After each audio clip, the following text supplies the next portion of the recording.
മധുരക്കിഴങ്ങ് കഴിക്കാത്തവർ ഇങ്ങനെ ഉണ്ടാക്കിയത് കഴിക്കും കേട്ടോ. ഒരു അരക്കിലോ മധുരക്കിഴങ്ങ് ഉണ്ടാവും.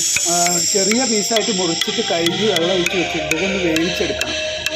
മധുരക്കിഴങ്ങ് ആഴ്ചയിൽ 2-3 തവണയൊക്കെ കഴിക്കുന്നത് നല്ലതാണ്. നമ്മുടെ ശരീരത്തിന് ആവശ്യമുള്ള, പ്രത്യേകിച്ച് സ്കിന്നിന് ആവശ്യമായിട്ടുള്ള വിറ്റാമിൻസുകളൊക്കെ അടങ്ങിയിട്ടുണ്ട്. അതുപോലെ ഫൈബർ, നാരൊക്കെ ഒരുപാട് അടങ്ങിയിട്ടുള്ള നമ്മുടെ ശരീരത്തിന് വളരെ ഹെൽപ്ഫുള്ളായിട്ടുള്ളൊരു ഫുഡാണ്.